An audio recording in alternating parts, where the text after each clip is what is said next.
लो जी, test वाली बातें खत्म हो गई और अब हर तरफ दौर दौरा है T20s का। T20 पाकिस्तान ऑब्वियसली न्यूजीलैंड जा चुकी है टीम, और वहां पे अभी बात करेंगे क्या क्या कौन कौन सी चीजें कैसे कैसे होनी मतवक्को है। और उसके साथ साथ हमने ये बात भी करनी कि इंडिया का जो एक बड़ा उन्होंने एक सरप्राइज दिया है इसके लिए, अफगानिस्तान के लिए।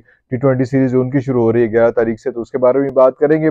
उसके अलावा Australia is very happy, why Australia is very happy, उसके वाले से भी बात करेंगे। इस किस्म की और काफी सारी चीजें हैं जो पाकिस्तानी जो फॉरेन कोच यहाँ पे आए हुए थे उनके बारे में, उनका क्या फेट है और उनकी क्या अब उन बेचारों के साथ क्या होना है, वो उसके बारे में बात करेंगे। लेकिन हम शुरू करेंगे ऑब्वियसली पाकिस्तान के हवाले से। पाकिस्तान में स्पेशल बात और सबसे पहली बात तो ये है कि जो आपस में रिफ्ट एक क्रिएट की गई है, क्रिएट होनी तो नहीं चाहिए लेकिन थोड़ी सी मुझे लग रहा है कि रिफ्ट क्रिएट होगी, क्योंकि ये जो शाहीन शाह अफरीदी हैं उनके कैप्टन बनने के बाद जो अभी अनाउंस हुआ है फौरी तौर पे कि रिजवान जो है वो वाइस कैप्टन होंगे। रिजवान को और शादाब को जो है वाइस कैप्टनसी कभी कभी एक बॉल पे, कभी दूसरी, कभी रेड बॉल पे, कभी व्हाइट बॉल पे कैप्टनसी के लिए उनको किया जा रहा था, चार्जअप किया जा रहा था। चार्जअप किस तरह से किया जा रहा था? इस तरह से चार्जअप किया जा रहा था कि उनको वाइस कैप्टन बनाया हुआ था मुख्तलिफ फॉर्मेट्स में। और वाइस कैप्टन क्यों बनता है? वाइस कैप्टन इसलिए बनता है कि वाइस कैप्टन का जो he is likely to be the next captain of that team, तो उसके लिए उसको उनको प्रिपेयर किया जा रहा था, शादाब को भी और रिजवान को भी। लेकिन अभी इस मौके पे आके शाहीन को कैप्टन बनाने के बाद जो पैराशूट है जैसे भी है, जिस तरह से भी हुआ वैसे वैसे बाद में होती रहेगी। बट इशू ये है कि रिजवान इज वेरी अनहैप्पी कि वो शाहीन जो है कैप्टन बन गया है। अब वो कहता तो नहीं है ऑब्वियसली, खुले इजहार तो नहीं करता, लेकिन वो मुख्तलिफ मौकों पे मुख्तलिफ बातों से, उसके बॉडी लैंग्वेज से, उसके जेस्चर से पता चल जाता है कि he is not happy. And at the same time when he is performing, तो फिर तो ज्यादा अहम बात हो गई है कि अब जिस तरह से आपने देखा था कि पहले भी कुछ दिन पहले जब पीसीबी चेयरमैन के साथ इन लोगों की मीटिंग हुई थी, थिंक टैंक की मीटिंग हुई थी, तो उन्होंने भी जो प्लेयर थिंक टैंक जो थे उनकी मीटिंग हुई थी, तो उन्होंने आपस में वहाँ भी हार्ड आर्ग्यूमेंट्स जो है आपस में एक्सचेंज हुए थे, जिसमें रिजवान ने कहा था कि जनाब कुर्सी ते आन जाने वाली चीज होती ऐसा जो फिर ना पाओ। लेकिन इशू ये है कि हमें पता होना चाहिए कौन सा प्लेयर इन है, कौन सा प्लेयर आउट है। अभी जो सिचुएशन निकल रही है, बन के आ रही है, वो बड़ी अजीब सी है। उसमें ये है कि जनाब सैम अयूब तो ओपनिंग करेंगे, उसके साथ रिजवान ओपनिंग करेंगे। रिजवान, मेरा ख्याल था पहले बाबर ओपनिंग करेंगे, लेकिन नहीं, रिजवान ओपनिंग करेंगे। बाबर वन डाउन आएंगे और उसके बाद जो है टू डाउन पे जो है एक कॉन्फ्लिक्ट आएगा। एक मेरा ख्याल है एक टेबल टेनिस खेली जाएगी जिसमें साहबजादा फरहान भी होंगे और साथ फखर जमान भी होंगे। उसके बाद जो है वो अभी आजम खान के हवाले से भी बात हो रही है कि आजम खान क्या उसके बाद आएंगे। आजम खान अगर आएंगे तो फिर वो कौन करेगा, ये क्या कहते हैं इसको, कीपिंग, विकेट कीपिंग कौन करेगा? विकेट कीपिंग करने का एक और अहम मसला आ जाएगा कि विकेट कीपिंग किसने करनी है, वो आजम खान ने करनी है या रिजवान ने करनी है? क्योंकि आजम खान को मुसलसल प्रैक्टिस कराई जा रही है, प्रैक्टिस कराई जा रही है, प्रैक्टिस कराई जा रही है। ये अनसर्टेनिटी जो है, ये शायद इसी अनसर्टेनिटी का जिक्र बार बार जो है वो कर रहे हैं रिजवान हर बारी। और वो भी ये सिचुएशन ऐसी क्रिएट हो जाती है कि थोड़े थोड़े दिनों के बाद जो शहनशाह अफरीदी के बारे में उनके ससुर साहब जो है शाहिद अफरीदी साहब बार बार कह देते हैं कि जनाब मैं तो नहीं चाहता कि शहनशाह अफरीदी जो है कैप्टन बने, मैं तो ये चाहता था कि रिजवान कैप्टन बने। तो वो एक अजीब सा कोई अजब एतबार और बेएतबारी के दरमियान है जिंदगी इस वक्त। अजब एतबार और बेएतबारी के दरमियान है पाकिस्तानी क्रिकेट टीम इस वक्त, मुझे तो ये कहना चाहिए। तो ये अजीब किस्म की कंफ्यूजन चल रही है। और yes, he is very unhappy. उसने अपना बयान तो रिकॉर्ड कराया, अपना ट्वीट तो बड़ा जबरदस्त किया है।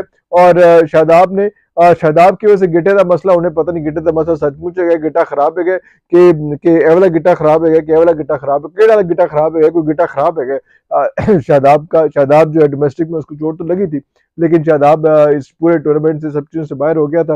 लेकिन अब सूरत हाल जो है वो अजीब किस्म की आ रही है, सूरत हाल इस किस्म की आ रही है कि वो शादाब ने एक ट्वीट किया है और ट्वीट में उसने बेस्ट विशेस की हैं रिजवान के लिए, क्योंकि पहले शादाब भी T20 में सारा कुछ देख रहा होता था, number 2 next to be the captain, वो शादाब भी अपने आप को देख रहा था। लेकिन अब शादाब की जगह जो रिजवान जो है और वो शाहीन कैप्टन है, तो वो उसने अपना एक किस्म का समझ लें कि एहतजाज रिकॉर्ड कराया, लेकिन एहतजाज ना कहीं वैसे बात कर ले कि क्या उसने जो है बेस्ट विशेस दी है क्रिकेट टीम के लिए और पीसीबी के लिए भी विश किया उसने कि चलो अच्छी बात है, अच्छा डिसीजन है और जो ये अब कंटिन्यू होना चाहिए, चीज़ें बेहतरी की तरफ जानी चाहिए। यस, कंटिन्यू होना चाहिए, यस चीज़ें बेहतरी की तरफ जानी चाहिए। लेकिन नेक नीयति के साथ, अच्छी नीयत के साथ अगर चीज़ें चल रही हो तो चीज़ें, हालात ज़्यादा आसान हो जाते हैं। इंडिया ने बड़ा एक सरप्राइज़ दिया है। इन्होंने अफगानिस्तान सीरीज़ में, हमारा ये ख्याल था कि वो कोहली को रेस्ट देंगे और जो है वो उसको रोहित शर्मा को रेस्ट देंगे, लेकिन नहीं, उन्होंने इन दोनों को, रोहित भी खेल रहा है और कोहली भी खेल रहा है, बाकी टीम जो है वो निक्के मुक्के बंदों की सारी उन्होंने जमा की है अफगानिस्तान के लिए, लेकिन ये दो बंदे हमारा ख्याल था कि इनको रेस्ट कराएंगे और उसके बाद किसी बेहतर सीरीज में जो इनके अब इंग्लैंड की आई बाकी सीरीज है उनमें इनको खिलाएंगे, लेकिन उन्होंने इन दोनों को रेस्ट नहीं दिया है। पता चले कि इन दोनों को रेस्ट जो है वो उन्होंने यहाँ पे रेस्ट नहीं दिया, लेकिन वर्ल्ड कप में रेस्ट दे दें, लेकिन वर्ल्ड कप में इनके बगैर आप कैसे टीम बनाएंगे, क्या करेंगे, ये बहुत बड़ा सरप्राइज था। इंडिया ने बहुत बड़ा सरप्राइज दिया। हमारा ख्याल था कि कुछ प्लेयर्स जो है वो कुछ खेलेंगे, लेकिन वो 2-3 प्लेयर्स जो है वो मेन लीग के हैं, बाकी सारे जो है उन्होंने अच्छी टीम बिल्ड की है, अपने प्लेयर्स को चांस दिया अफगानिस्तान के हवाले से, और इसी तरह से टीमें बिल्ड की जाती हैं, इसी तरह से नंबर 2 नंबर 3 क्रिएट किए जाते हैं। लेकिन हम ना बुमराह खेल रहा है, ना सिराज खेल रहा है, ना कोई, मतलब अजीब सा उन्होंने एक सिलसिला क्रिएट किया है।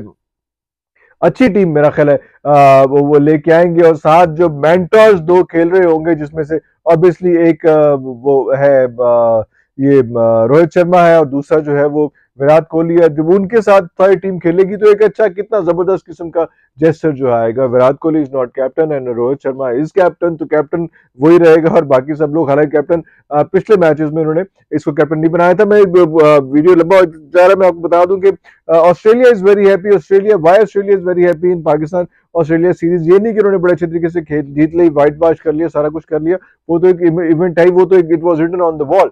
लेकिन अच्छी बात ये थी कि उन्होंने तीनों मैचेस के अंदर लाख से ऊपर जो है वो तमाशाई जो है वो आए, हर मैच के अंदर अलग अलग, कोई 1,25,000 आ रहा है, एक में 1,30,000 आ रहा है, इस लेवल के प्लेयर्स वहां पे, लोग वहां पे देखने आए टेस्ट मैच के लिए, तो ये एक बहुत बड़ा फिगर था, बहुत अहम फिगर था। ये पता चलता है कि सीरियस क्रिकेट और लॉन्ग टर्म क्रिकेट और टेस्ट मैचेस को कितना इंटरनेशनली प्रेज किया जाता है, अप्रिशिएट किया जाता है। इसी ये चीजें देखने वाली, सीखने वाली, और इसमें हम जो है T20 के ऊपर पड़े रहते हैं कि T20 ऐसे हो जाए तो T20 वैसे हो जाए, लेकिन बाकी लोग जो है किस तरह से, बाकी दुनिया जो है वो इसको कितना इंपॉर्टेंट लेती है और कितना बेहतर तरीके से खेलती है, इसको लेती है। उसमें मतलब 125 1.25 लाख 1.5 लाख बंदा जो है टेस्ट मैच देखने के लिए आ रहा हो, तो खैर करने वेले हो सारे। वैसे तो बहुत बॉक्सिंग का भी था, और वो सारा वो चल रहा था 25 दिसंबर, और सारा कुछ उनकी छुट्टियां वगैरह चल रही थी, लेकिन इवन देन फिर भी 1.25 लाख छोटा नहीं होता। और लास्ट में मैं आपको ये बता दूं कि जनाब जो बाकी सारे यहाँ के प्लेयर्स थे, जो कोचेस थे, जो फॉरेन कोचेस आए हुए थे, सारे बॉलिंग कोच थे और बाकी कोचेस थे, वो लोग जो है वो अब